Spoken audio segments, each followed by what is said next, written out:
steel decks as saltwater lashes against rusted rails. Beneath the waves, hundreds of meters deep, a shadow stirs. Not a myth, not a legend, but a living behemoth, older than memory and stronger than steel. And above it, men brace themselves, hands blistered, backs arched, eyes locked on the sonar. This isn't just a fishing trip, it's war against the deep. One mistake, and it's the ocean that wins. But today, something colossal is rising. A giant grouper the size of a small car is about to break the surface, and with it, the line between survival and surrender. From the abyss to the plate, from silence to the scream of winches, witness the most brutal battle ever waged against the sea. Dawn has barely broken, but the harbor is already alive with movement. Mist coils over the tide like breath from the deep.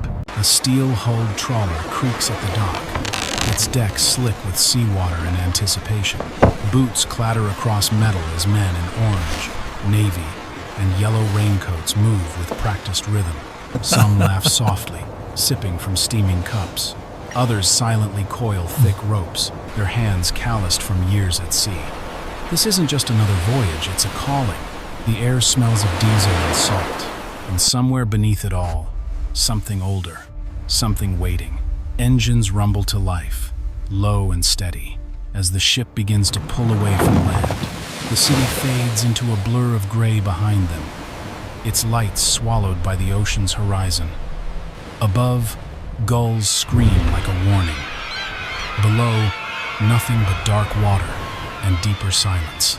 Each man on board feels the shift, not just of tide, but of fate, because somewhere out there, hundreds of meters beneath the surface, glides a shadow bigger than a truck, stronger than steel, and they've come to find it, not to chase a story, but to test themselves against it. As the shoreline disappears and the cold wind wraps around the deck like a ghost, no one says it aloud, but they all know this journey will mark them. Hours pass. The coast vanishes completely, replaced by an unbroken expanse of churning steel-gray water. The wind sharpens, carving through layered coats, and the waves begin their slow ascent toward hostility. Conversations on deck grow sparse. The laughter fades. Now, only the hum of the sonar pulses through the ship's bones, rhythmic and unnerving like a heartbeat echoing from the deep. Inside the bridge, the captain's eyes scan a flickering screen, fingers hovering above buttons that mean the difference between a false alarm and an encounter of legend. Then there it is, a flicker, a signal, slow, dense, moving. Too big to be a school of fish, too low to be drifting debris. The screen glows with a silhouette curved, massive, alive. The tension on board tightens instantly, as if the ship itself feels the weight of that shape. Men gather around the monitors. No one speaks. Some nod. Some simply stare. Beneath their boots, the sea rolls, hiding something that may have been swimming there longer than any of them have been alive. The line between myth and reality begins to blur. They've found it. Or perhaps it's found them. The signal doesn't vanish. It lingers, pacing the seabed like a beast, sensing disturbance above. On deck, the crew transforms. Gone is the quiet routine of travel. In its place, precision, urgency, and silence. The tools of war are laid out like instruments in an operating room. Hooks the size of meat cleavers.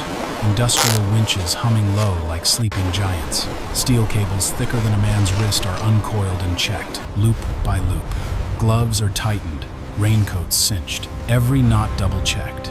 These men don't talk about the last time a cable snapped. Don't mention the bruises, the broken ribs, the fear, but it sits heavy in their eyes.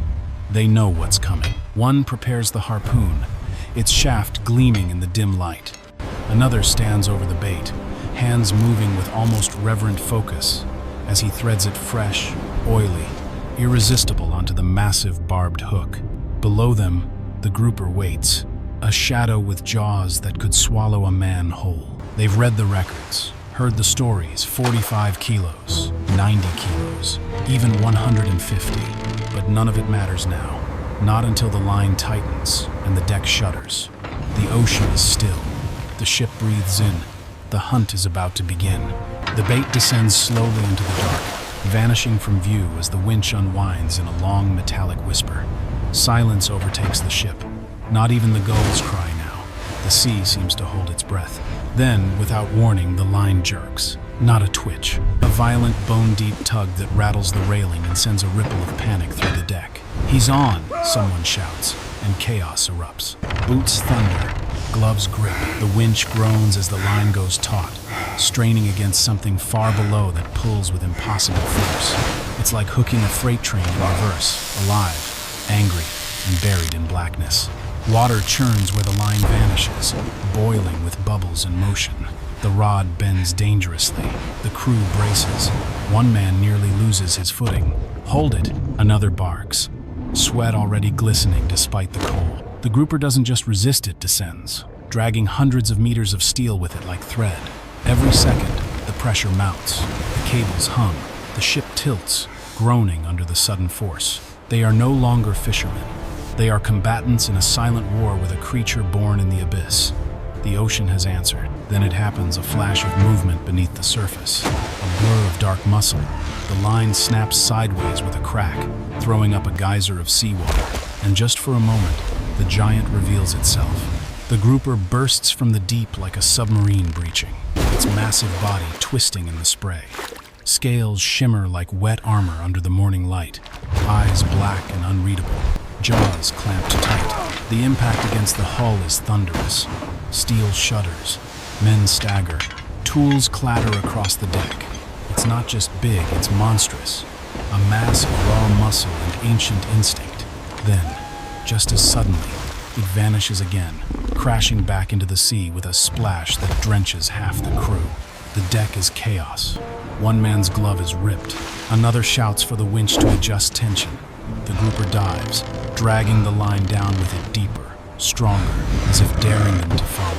Every eye is locked on the water, breath held, hearts pounding. This isn't over, not even close. The first round has begun, and the sea has made clear it will not surrender its giant without a fight. The deck vibrates with tension. Every bolt, every beam, groans beneath the strain. The steel cable, slick with seawater, sings a high, dangerous note as it tightens, pulled by something unseen, something that refuses to yield. Hands grip hard, shoulders lock. The crew moves in synchrony now, muscle memory forged through years of hardship and instinct. "Easy, let it run a little," the captain yells over the rising wind. But the fish doesn't run, it dives. Deeper, stronger, testing every link, every joint of man and machine. The winch creaks, sparks hiss where the line kisses steel. Water sloshes across the deck, ice cold, foaming around their boots. One slip, one snapped line, and someone could vanish overboard, swallowed whole by the gray. Yet no one hesitates. Not here, not now. They didn't come this far to lose.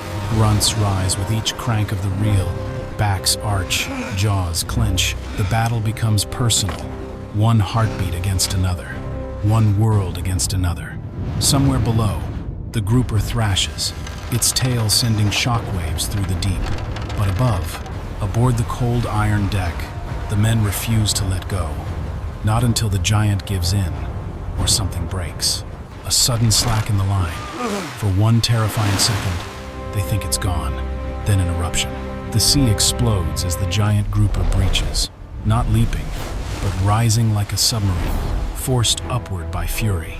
Its body arcs out of the water, colossal, glistening, prehistoric, eyes wide, gills flared. The light catches the deep scars across its flanks, evidence of battles long before this one. It slams down onto the surface with a crash that shakes the hull, sending shockwaves through the steel and every soul aboard. "Now, bring it up," shouts the captain. Winches roar. The deck becomes a storm of motion. The grouper is reeled in, inch by hard-won inch.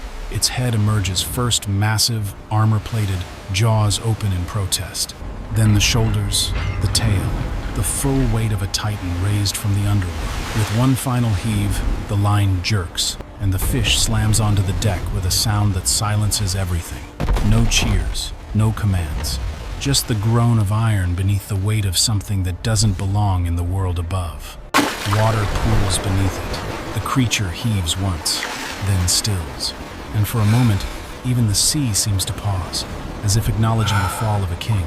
Time fractures in the aftermath. No one moves. The wind hums through the rigging. Waves lap softly against the hull. But on deck, silence reigns. The giant lies sprawled across the steel floor, its mouth agape, gills slowly fluttering, body still slick with the breath of the abyss. Its skin is thick, textured like rock, polished by centuries of current. One of the crew kneels beside it, placing a gloved hand gently against its side, half in reverence, half in disbelief. This isn't just a fish, it's a relic, a survivor from a world no man could endure. Around it, the crew gathers exhausted, wet, shaking, but in their eyes, respect. Some nod, others merely breathe. One murmurs, "Never seen one like that," and he hasn't. None of them have. This is the kind of catch that lives in stories told between tides, the kind that earns a man a place in the memory of the sea. For all the struggle, all the noise, this moment is hauntingly quiet. Even the gulls keep their distance. It's not victory they feel, but gratitude. For surviving, for witnessing, for pulling something ancient into the light, if only for a moment. The silence gives way to movements slow, deliberate, almost ceremonial. Knives are unsheathed. Glinting under the cloud-filtered Sunday buckets are dragged forward. Tables cleared. No one rushes. This part isn't about speed. It's about respect. The first cut is deep, drawn just behind the gill plate, where the meat runs thickest. The blade glides through muscle with practiced ease, revealing glistening fillets of pale pink and ivory white. Steam rises faintly from the flesh, as cold morning air meets the warmth held inside the giant's body. A man wipes his brow, smearing sea salt and sweat together. Another lays down thick slabs of meat onto trays, handling them like fragile cargo. Each piece is logged, tagged, measured. Nothing wasted. Not bone, not skin, not effort. The grouper, once a monster in the deep, is now transformed. Translated, its size is still staggering, but now its power is quiet, reduced to lines of flesh stacked with care. It's not brutality. It's a kind of reverence, etched into every motion of the blade. They know what they fought. They know what it cost. And they honor it, the only way they know how, by making sure every part of it matters. The air grows colder as the day stretches on. Beneath the deck, the refrigeration hold hums steadily, a cavern of steel and frost. One by one, the fillets are lowered into it, stacked with precision in blue tubs marked with weight, date, and coordinates. 92 kilos, 47, 31. Numbers that represent more than volume. They carry sweat, shouts, and the heaving breath of the men who wrestled them from the abyss. The deck, once chaotic with motion, is now scrubbed clean, stained only with traces of salt and memory. The grouper is gone, but its presence lingers in the rhythm of boots, the scrape of crates, the quiet between commands. A man leans against the railing, staring into the gray horizon. He doesn't speak, but he knows. What they've pulled from the deep is more than a catch. It's proof. Proof that they still have what it takes, that they can endure the unknown. The final box is sealed, pushed into the cold vault, where breath turns to mist and the past begins to freeze into preservation. In the dim blue light, the grouper rests again, no longer swimming, but still moving, still going. Destination, the world above. Morning breaks over the city as refrigerated trucks hum through narrow streets, their trailers frosted from the inside out. Inside, the grouper travels in silence, no longer a beast, but a prized commodity. The market awaits, buzzing with early footsteps and the metallic clatter of crates. When the rear doors open, a gust of cold air spills into the crowd, followed by the unmistakable scent of the ocean. Wholesalers step forward, eyes narrow as trays are unveiled. Murmurs ripple through the aisles. It's fresh. Look at the marbling. Where did they land this one? The numbers are impressive, but the story, even more so. Some recognize the weight printed on the labels, a telltale sign of a deep-water legend. Others run their fingers along the skin, still clinging to the edges, feeling the firmness, the life that once surged beneath it. Orders are placed quickly. Tubs are shifted to smaller vans bound for upscale kitchens across the city. By noon, the creature that once ruled the depths is being sliced, measured, and shipped. And yet, even in this flurry of transaction and trade, there's a quiet understanding this wasn't just bought, it was earned. In a hushed kitchen lit by warm halogens and the hiss of searing pans, the grouper meets fire. A chef, sleeves rolled, eyes sharp with precision, lifts a fillet as if handling a sacred relic. It's thick, pale, clean flesh, with a firmness only found in wild-caught giant. He lays it gently on the board, slicing it against the grain, exposing delicate layers of muscle like tree rings formed under pressure and time. Butter sizzles, garlic and herbs bloom in the pan. The grouper hits the heat with a gentle kiss, not a scream, its exterior caramelizing into golden crust while the center stays moist, tender, untouched by anything but ocean and flame. Around him, the kitchen moves in a dance. Timers click, sauces swirl, plates are warmed and garnishes prepped with tweezers. But at the center of it all is this single piece of fish, once a myth below, now a centerpiece above. A final drizzle of citrus reduction, a sprinkle of sea salt, and it's done. The grouper is no longer a hunter, a fighter, a titan. It is art, transformed by heat and care into something ephemeral, something that will vanish in a few bites but leave behind a memory far deeper than flavor. A quiet dining room. Low music hums beneath murmured conversations and the soft clink of silverware. A waiter approaches, carrying a single white plate that glows under the warm light. At its center, perfection. The grouper, pan-seared, rests on a bed of winter greens. Delicate sauce, tracing elegant arcs around it, like currents around a reef. The diner, a man in a tailored suit, unaware of the morning wind or the steel deck where this journey began, lifts his fork. The fish flakes effortlessly. The first bite lands. Silence. Then, the eyes close. It's not just taste, it's something elemental. Salt and flame, depth and distance. It is the echo of waves against hulls, the strength of calloused hands, the scream of winches pulling life from the sea. He'll never know the moment the cable nearly snapped, the hours of strain, or the breathless silence when the giant breached the surface. But somehow, through the heat, the seasoning, and the care, it's all there. In that bite, he tastes the ocean, the fight, the cost. And though the plate will empty and the evening will fade, part of that creature's journey lives on, delivered not just to a table, but into memory. Back on the ship, night has settled like a heavy coat. The sea is calmer now, as if its rage was spent with the giant it gave up. In the galley, the crew sits in silence. Bowls of steaming food cradled in tired hands. Some eat slowly, others stare at the wall, the rhythm of the waves lulling them into a trance. No one boasts. No one needs to. They all carry the weight of the day in their muscles and bones. Out on deck, a lone figure stands near the railing, cigarette glowing faintly in the dark. His face is warm, eyes set on the black horizon. The salt hasn't left his skin. He doesn't think about the money, the market, or the chefs.